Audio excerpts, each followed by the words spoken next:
Buenas noches amigos, bienvenidos al programa. Esta noche les tenemos preparado un programa muy especial. Van a estar con nosotros una serie de analistas muy interesantes y tenemos además una entrevista exclusiva que esta noche presentaremos a la opinión pública. En primer lugar estará con nosotros el experto en temas de redes sociales Milton Vela. Él dirige Café Taipá. Con él vamos a hablar acerca de las estrategias en el mundo digital. Luego nos va a acompañar Gonzalo Segarra Mulanovich. Él es el director de la revista Semana Económica y con él vamos a abordar el tema de la situación de la clase media. Seguidamente estará con nosotros Elaine Ford. Ella dirige la organización que se llama Democracia y Desarrollo Digital. Ellos organizan el Premio Nacional de Democracia Digital y nos va a contar un poco acerca de eso.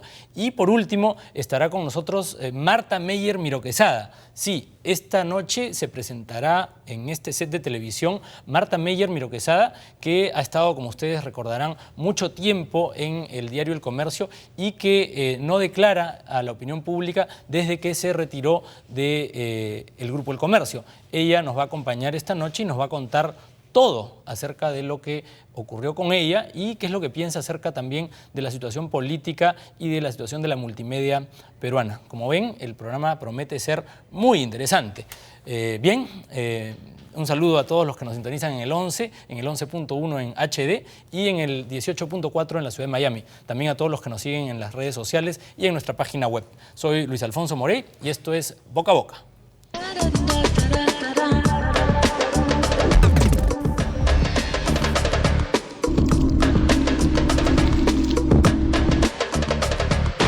Boca a Boca.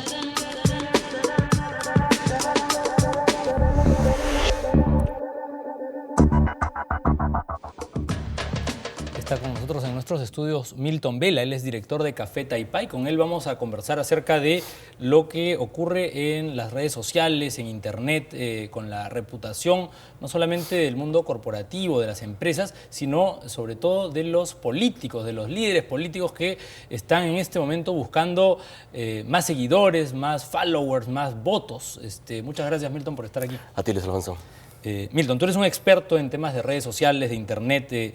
Cuéntanles a nuestros televidentes un poco por qué es tan importante hoy día el trabajar una estrategia integral, no solamente offline, sino online. Antes decía uno, busco una agencia digital y que me maneje mi reputación online y yo creo, y lo hemos conversado, que ahora hay que pensar, digamos, en los dos mundos como uno solo. Cuéntanos un poco eso. Lo acabas de decir, es un solo mundo ahora, ¿no? Si tú trabajas una campaña offline y no tomas en cuenta Internet, Internet te va a tomar en cuenta igual. O sea, la gente que tiene, cualquier persona que ahora puede estar en Internet tiene el poder de hablar sobre tu campaña, puede favorecerla o no, y si no la has puesto en el mapa, podrías tener efectos contrarios u oportunidades que no estás aprovechando, ¿no? Vamos a hablar, si te parece, primero del mundo corporativo, del mundo empresarial, y luego pasamos a replicar eso en el mundo de los políticos. Claro. Hemos visto hace poco, ¿no?, diversos casos, el de Domino's Pizza, que estalló en las redes y terminó con este problema que le quitó, que cerró las operaciones. Se fue la franquicia. Se fue la franquicia, hasta el tema de Totus con esta apuesta a ver si el Perú clasifica o no. Hay crisis que se pueden controlar a tiempo y hay cosas que salen de control. ¿Por qué pasa eso? Depende del nivel de la, digamos, de la crisis o el problema que haya, ¿no? Si es un tema que ha surgido en Internet y que, digamos, no es tan complejo porque no está considerando áreas internas de la empresa más allá del marketing o de las comunicaciones, tal vez el tema puede ser manejable o más sencillo de resolver. En el caso de Domino's Pizza, el pretexto fue la cucaracha en la pizza, pero al interior había todo un problema en la dimensión de recursos humanos, gestión del talento. La propia gerente general no tenía idea en sí de todo lo que representaba ahora el error que había habido y también el papel que ella cumplía. No, dijo, nosotros somos pizzeros, no somos comunicadores, y ahí empezó un poco a desmoronar. Y lo dice en un momento en el que sí, tienes que ser comunicador porque quieras o no, y sobre todo ella como gerente general está expuesta públicamente siempre a lo que la gente diga. Y a diferencia de hace 10, 15 años donde la única manera que le impacte a ella sería si un medio habla mal de ella o se forma un meeting pues, de cientos de miles de personas, físicamente, ahora ese meeting está en Internet y de la cantidad de personas que puedan hablar a favor o en contra, ella ya va a ser impactada. Ahora, ¿no? yo siempre converso acerca de la posibilidad de que existe una especie de seguro para evitar situaciones de esta naturaleza. Es decir, si uno está preparado y viene la crisis, uno puede mitigar ese problema de una mejor forma. Porque la crisis puede presentarse así estés muy preparado, pero si no lo estás, las cosas van peor. Sí, lo que pasa es que tienes que tener protocolos, pero el mejor protocolo es tener un trabajo, digamos, en la propia empresa, que las diferentes áreas estén ordenadas y trabajando correctamente. Yo puedo tener un protocolo por si tengo un problema con un trabajador que habla mal de mi marca o de algún producto mío, ¿de acuerdo? Entonces, versus ese protocolo, yo puedo trabajar y saber directamente qué es lo que puedo decir, qué no debo decir y tal. Pero si el problema es de recursos humanos y es complejo, no solamente es un trabajador, sino que estoy teniendo un mal trato con mis trabajadores, un problema de salarios no reconocidos, un sindicato con el que no me he relacionado, por mucho protocolo que tengo ahí una bomba de tiempo. Pero no puedo taparlo tampoco. Es decir, el Internet ha democratizado y ha dado poder a la gente. Pero, ¿qué pasa cuando se emitía el problema en Internet y se queda en las redes? Se acabó, pero si salta y termina en un programa de televisión de señal abierta, ya el problema es de otras dimensiones. Claro, llegas a una crisis y de hecho un impacto masivo, pero cuando la crisis se resuelve en Internet o se queda en Internet es porque el tema no ha sido muy grande o porque eso ha sido de pronto un rumor gestionado y que lo has podido resolver rápidamente. Pero si el problema es mayor, es probable que la crisis no la vas a poder controlar, porque a veces la solución, o muchas veces la solución, no va a estar en Internet, está en la empresa. Ahora, y la clave, ¿no es acaso quizá la buena reputación que eso traspasa Internet? O sea, es lo real. O sea, si una persona es una buena persona, si una empresa es una empresa que se porta bien, si en Internet hay un rumor, el hecho de que la persona o la empresa haga las cosas bien, va a hacer que este rumor se disipe o se esclarezca. Pero el problema es al revés, cuando yo pregono o alguien dice una cosa en Internet y en la realidad ocurre algo distinto, ¿el asunto es peor o no? Claro, ahí en términos de reputación hay una dimensión importante que es la integridad, ¿no? Entonces ahí directamente tienes que tener unos valores y unos principios que se deban cumplir, un tema de transparencia que ahora es tan valorado, ¿no? Y no solamente en Internet, o sea, ahorita el tema de la corrupción que está en el ámbito político y empresarial te puede resolver una próxima sociedad o no. El caso de Odebrecht, por ejemplo. Por ejemplo. Es un caso que está en los periódicos, está en Internet. Es una crisis tremenda. Es una crisis y ahí Internet no tienes nada que hacer. O sea, es un tema que directamente parte del propio centro de la empresa. Y otra cosa, para pasar luego al tema de los políticos y el sector público, las marcas son hoy los intangibles más valiosos de las corporaciones. Coca-Cola, Red Bull, protegen sus marcas como, o sea, como es lo más protegido. Y es lo más vulnerable también, porque hoy un consumidor insatisfecho sube a Facebook o a Twitter una fotografía o algo y se desata el caos. ¿Qué pueden hacer las empresas? Bastante, porque no solamente es un consumidor insatisfecho. Ahora hay algo que ya estoy viendo felizmente en estrategias de marketing, es un término que en el campo corporativo todos conocemos y que es el concepto de stakeholders. Si tú haces una campaña de marketing en este momento y solamente apuntas a clientes, estás así, o sea, quiero decir, solamente consideras a clientes o tu público objetivo y tal, estás en una campaña para los 90. O sea, ahora tienes que considerar a los otros stakeholders porque tus clientes van a entrar en contacto con ellos. Para que los televidentes nos entiendan todos. Públicos de interés. Los proveedores, sí, ¿no? proveedores, tus trabajadores, ONG, la prensa, influyentes digitales, políticos, todos ellos ahora están en contacto con tu cliente en un smartphone. Ahora, hablemos un poco del tema político. Hablábamos de la reputación y lo importante que es en el mundo de las empresas. En el mundo de la política, digamos que la reputación de los políticos anda bastante mal, ¿no? Sí, porque la reputación es lo que la gente dice de ti. Y entonces, y si confían o no en ti. Y lo van a expresar directamente y ahora tienen un medio con el cual tu tweet, y eres una persona de pie, va a salir en un programa político en tiempo real tal vez, ¿no? Y eso se va a enterar el político también. Y entonces esta crisis en la que están buena parte de los partidos políticos y de los actores políticos, ¿qué impacto tiene en las redes o cómo se ve esto en las redes? Pues bastante, ¿no? Y a ver, depende. Tú ves ahora que muchos políticos entienden solamente una parte de la dinámica de las redes sociales y saben que algo importante que ellos van a decir se puede convertir en titular al día siguiente. Eso lo sabe muy bien Nadine y muchos políticos más. Pero eso es solamente una parte en la que tú todavía estás manteniendo la jerarquía de que yo hablo y todos escuchan. Hay otra parte que es importante, es en la que yo converso con la gente. Y es algo que pocas veces se da en la política peruana, ¿no? O sea, puedes tener a Alan García. Pero el Twitter, por ejemplo, es una sola vía. Yo disparo no debería ser una sola vía. Pero se utiliza en el Perú en una sola vía. Y ahí está el problema. Pero como una conferencia de prensa, pero donde no hay preguntas. No, es que sí las hay, pero no las respondes. Ahora, por ejemplo, con Abu Ghataz, por ejemplo, es un congresista que uno lo puede ver un poco autoritario, pero en las redes conversa. O sea, y no solamente con periodistas, puede conversar con cualquier persona y a veces debate, por ejemplo, ¿no? Pero si tienes, por ejemplo, a un Mulder, a veces es muy directo y dispara, nada más. En el caso del presidente, olvídate. Y los presidenciales, los candidatos, Sí. porque hay hay como 20 partidos ya en carrera, ¿hay alguno que esté haciendo algo serio con estrategia en redes? No, ninguno. De hecho, si tuvieran estrategia ya habrían empezado, porque estamos a menos de un año de las elecciones. Lo normal en nuestra realidad es que el tema de Internet, el Internet político y la estrategia la vas a sentir a los 3 meses de la campaña, ¿no? Ninguno está haciendo No, nada. que yo vea, a ver, que en Keiko está igual que antes, Alan, ¿no? O sea, PPK, imagino que va a ser tan activo como antes. Y el caso de PPK es muy representativo, porque si bien es cierto, quien tuvo, digamos, la mayor dinámica en las elecciones anteriores y tácticamente hizo algo importante, ¿no? Que fue esta conocida foto, con lo cual repercutió toda esta... Pero ahí lo que la gente dijo es mucho ruido y pocas nueces. Claro, es decir, porque, sí. En las redes eres un campeón, pero en la realidad no eres tan campeón. Porque no hubo estrategia, ¿no? Porque la estrategia es, yo tengo un objetivo de comunicación, mi frase fuerza de campaña, y tengo un problema porque me ven como técnico y a través de esta foto y el PPQ y tal, logro acercarme y tener presencia en el especial del humor, en Magali Medina y tal. Es el mejor momento para que mi discurso político, ese sencillo que quiero llegar al pueblo, lo diga, pero no dijo nada de eso. O sea, mantuvo la broma y el chiste y se desaprovechó todo. Pero ahora, ¿y cómo hacer, digamos, o cómo deberían hacer los políticos para conectar con la juventud? Porque hoy todos tienen un smartphone, la gente se informa a través de estos canales. ¿Qué debería hacer manejar un lenguaje más cercano? Porque a veces un poco que el político está como que en un podio y hablando en un lenguaje que nadie lo entiende. O sea, yo creo que la estrategia la podría resolver en un concepto que es conversación.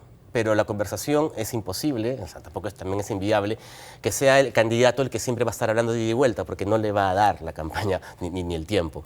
Pero lo que yo lo digo conversación porque sí que tiene que conversar el candidato, debería tener voceros que sean de pronto sus más cercanos colaboradores del propio partido y también gente de a pie que pueda mapear jóvenes que sientan, que uno vea que está apoyando a mi campaña y que puedan ser también quienes jalen. Es un poquito también la estrategia que tuvo Barack Obama, que realmente aquí es un ejemplo de hace ya 7 años. Sí, pues un poco antiguo. ¿no? Sí, pero es antiguo, pero mantiene principios de conversación que son la base del negocio. Ahora, Milton, así como estamos hablando ahora de los candidatos a las presidenciales, ¿qué hay del gobierno? Porque el gobierno también comunica y puede utilizar Internet para dar mucha información, el tema del gobierno abierto. ¿Cuánto se ha avanzado en el Perú en ese terreno?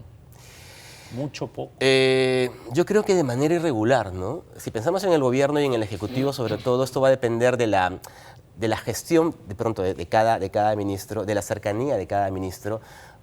Por ejemplo, Ana Jara. Muchas veces, además, algo que también es importante, tu presencia o tu acción online normalmente va a corresponder a cómo eres tú en general. Entonces, a mí me parece que Ana Jara y toda esta imagen que tiene de conciliadora y de la conversación y de la cercanía que tenía los diferentes partidos. Y de dirigente, ¿no? Ella siempre... Lo sientes en su cuenta de Twitter, se siente. Inclusive, y recuerda, muchas veces ha manifestado temas sociales, a veces yendo en contra de su propio partido, a veces. Lo de las agujas, ¿tú te acuerdas cuando salió el tema de las agujas para defenderse de la gente que es medio mañosa en los autobuses? O sea, empleaba el Pero Twitter le entra la conversación social. O sea, hay un tema importante, ¿no? Y que todo político y en general todo empresario debería conocer. El tema social per se es importante y es base de las redes sociales, con lo cual si un político entra en esta conversación, entra en temas sociales, será bien escuchado, a menos que piensen en Ollantaytamala o en Nadine, tengan un problema que al entrar a conversar. Pero digamos, una persona que digamos offline, en la vida real, no es muy simpática, no conversa mucho, es difícil pues que en las redes se convierta en Miss Simpatía o en Mr. Simpatía. Normalmente es un anónimo, es una persona anónima que sí tenía el potencial y que se podía comunicarse y teniendo este medio es que figura. Pero si en el día a día no te comunicas, eres un poco callado, no tienes recursos o no tienes nada que decir en Internet, no. O sea, y el tema del mensaje, o sea, en una campaña política el tener un mensaje central potente es fundamental. ¿Cómo simplificarlo y ponerlo al alcance de los jóvenes que están bien digamos, desilusionados de la política está muy desprestigiada. ¿Cómo recuperar ese espacio? Mira, si pensamos en los candidatos que tenemos ahora y que seguramente ninguno representa a la juventud, lo que tendría que buscar es un vocero que justamente sirva de puente entre el candidato y los jóvenes. Lo otro es tener un outsider que no sabemos si es que va a haber que no aparece, ¿no? Y ya no sé si vaya a aparecer, pero en todo caso tendría que conectar ya con la juventud. O sea, lo que tienes que buscar es un puente, pero justamente ese puente tienes una persona de mucho arraigo con los chicos, con los jóvenes, con los universitarios, y que represente además a uno de los candidatos que tenga algo de credibilidad, que es el gran problema que tenemos ahora. Y la credibilidad, por supuesto, no se construye solo online, ¿no? Tiene que haber una demostración real, efectiva de... No, como mucho lo refuerzas, el online va a ser siempre un reflejo de lo que pasa de verdad. O sea, no se puede empezar, y eso es algo que mucha gente a veces me pregunta, empezar por tu página web y por tu Facebook cuando no has trabajado en lo real, ¿no? Claro, o sea, en la estrategia. Puedes empezar con internet si no tienes recursos, pero tienes toda una carrera, una presencia, un trabajo coherente que no tenía mucha luz, pero usa internet para que lo puedas Para darle visibilidad. Exacto. Tiene que haber contenido. Si no hay pero contenido, no te vas a crear la imagen de cero en internet, o sea, menos para una candidatura. ¿Cuánto van a influir las redes sociales en esta campaña en donde ya ha penetrado mucho más? Sí, yo creo que bastante. Yo creo que bastante porque, siempre lo digo ahora en conferencias, ¿no? Porque no hay una fórmula, menos yo no la conozco, en la que tú digas, si hay 300.000 tweets a favor o en contra de determinado tema, digamos un candidato político, esto se traduzca en que le va a ir mal o le va a ir bien, porque Twitter ya lo dijo, ¿de acuerdo? No hay una fórmula, pero lo que sí es cierto es, habemos 13 millones de peruanos en Facebook, 3 millones en Twitter. Somos 13 millones y 3 millones en Twitter, ¿de acuerdo? Y digamos que los activos sean el 10%, 300.000, ¿ok?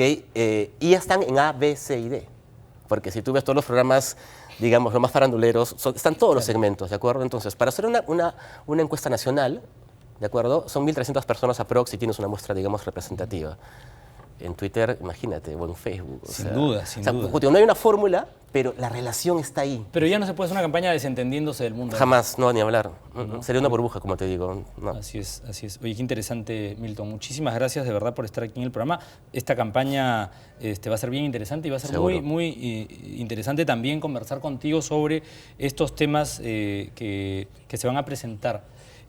Ahora, respecto de las estrategias que no se ven todavía, tú dices, de los candidatos, ¿hay un plazo para que se hagan? Dicen que las elecciones se deciden en las últimas semanas. Sí. ¿Es posible que al final alguien irrumpa en las redes y sea, no digo un salvador, pero alguien que se presente como un disruptor del... No sé si vaya a alcanzar, pero lo que sí puede pasar, a pesar del corto plazo, tácticamente, es que puedas soltar bombas y rumores y puedas probablemente afectar o impulsar algunas campañas. Porque hay algunos que se han lanzado con bombos y platillos, pero no han tenido ningún éxito y han desaparecido. De repente quienes no se han lanzado todavía, de repente prenden, pero ya el que se lanzó y no la chuntó. Mira, si se lanza alguien, digamos, entre noviembre y diciembre, debe tener ya reputación y tener un conocimiento y aprovechar ya las redes para darse más impulso. Pero un desconocido que en 3 meses... En política todo puede pasar, sí. Pero yo lo veo un poco complicado. Lo que sí te digo es que a pesar del corto tiempo, tácticamente sí que puede servir y seguro que serviría para soltar rumores y titulares y exponer a un candidato de mala manera por la competencia, ¿no? O sea, eso se puede, eso seguramente pasará. Ahora, en el gobierno de Alan García hubo una oficina muy activa de gobierno abierto y de políticas para promover el uso de Internet. Tú que estás metido en estos temas, sí. ¿Has notado que ha habido más coordinación, menos coordinación en estos años de gobierno nacionalista? No lo he sentido. No, o sea, realmente, y estoy siendo sincero, no me he enterado, pero justamente si hubiera habido un progreso en esto, seguramente todos estaríamos más al día y lo habríamos sabido. No me he enterado de esto. Seguimos siendo aproximadamente un 30% de peruanos que sí podemos estar conectados. Siguen habiendo zonas en las que podría llegar el desarrollo, digamos, pero la conectividad se complica. Básicamente, Boniquito sí, ahora que está la 3G allá y, digamos, hay un paso, ¿no? Y las redes y las herramientas tecnológicas, hoy cada vez hay más gente que se conecta por WhatsApp. Sí. Se comunica ya no solamente por texto. ¿Qué está pasando ahí con Twitter, con Facebook, con WhatsApp? ¿Cuál es tu lectura? Porque hay, creo yo, en los últimos tiempos un crecimiento del WhatsApp. Sí, finalmente se complementan, ¿no? Lo que pasa es que, y pensemos en estos videos prohibidos que han estado circulando, ¿no?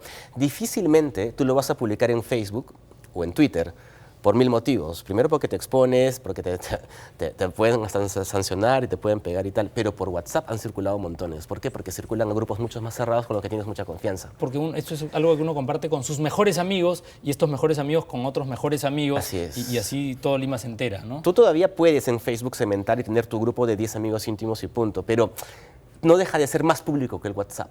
Entonces WhatsApp está creciendo, digamos que ambos, entre comillas, pueden ser masivos, pero WhatsApp te lleva todavía a un espacio privado. Ahora, tú que revisas lo que ocurre a nivel de tendencias globales, el periódico de papel, las revistas, ¿qué está pasando? Porque mientras crece el tema de Internet, los medios que tienen versiones impresas cada vez tienen más dificultades, ¿no? Porque el costo del papel, la distribución, mientras que todos hoy tienen un smartphone. ¿Cuál es el futuro inmediato acá en...? El futuro inmediato es que el modelo de negocio va a cambiar o debe ir cambiando. O sea, piensa en la compra de Jeff Bezos cuando compra el Washington Post. O sea, pero no lo desaparece ni lo va a desaparecer. Sencillamente, de su conocimiento que tiene en Amazon y todo el tema digital, trata de reflotar el diario, pero no necesariamente diciendo, ok, a partir de mañana nunca más, todo va a ser por el Kindle y tal. No es la idea. Lo que cambia es el modelo y el contenido. Lo importante son los contenidos. Exacto, ¿no? el contenido sigue siendo el centro. Va a estar Gonzalo Segarra en unos instantes. Él produce contenidos en Semana Económica y independientemente que los leas en la revista y la papel, revista no tiene que desaparecer. No, o sea, no va a desaparecer. Sí, pero hay algo importante también que yo siempre remarco, ¿no? La mejor acción online o el mejor contenido online va a acabar en offline. Porque el offline, o sea, quiero decir, imagínate ahora, tú recibes un correo, un mail bonito y tal, qué simpático. Pues si recibes una carta escrita a mano, tiene mucho más significado. Tiene más valor, ¿no? Totalmente. Y eso no va a cambiar. O sea, yo contentos, por ejemplo, si el lunes me hacen un reportaje y sale en el digital, genial. Pero si sale en el impreso, eso tiene otro valor. Y eso no creo que vaya a desaparecer esa valoración. Porque en el mundo cotidiano, incluso el día de los cumpleaños, sí. Lo he notado últimamente. Claro, un saludo vía Facebook no es lo mismo que una llamada telefónica. No, hoy valora uno la llamada telefónica. Total, una cosa es un like, otra cosa es un comentario, otra cosa es que te ven por teléfono. Por supuesto, es otra valoración. Y eso, y te digo, es uno de los motivos, hay más, por los cuales un medio impreso que tenga contenido no va a desaparecer. Por eso, para terminar entonces, el tema de las campañas, y con esto ya culminamos la entrevista, puede ser virtual, pero el candidato tiene que tocar, lo tienen que ver, tiene que tener presencia, y el país, digamos, es un país con una geografía complicada, hay que ir a Puno, a Juliaca, no basta con que mande un tuit, ¿no? No, porque las plataformas sociales son caminos, son puentes que te llevan a acercarte a la gente. Jamás será mejor que estrechar la mano y estar con el pueblo, ¿no? Muchas gracias, Milton, de verdad, por estar con nosotros. Va a haber, te repito, muchas oportunidades para conversar sobre estas dinámicas que se producen en el mundo virtual. Listo, Luis Alfonso, a ti. Bien, nosotros vamos a ir a una breve pausa y volvemos con el programa.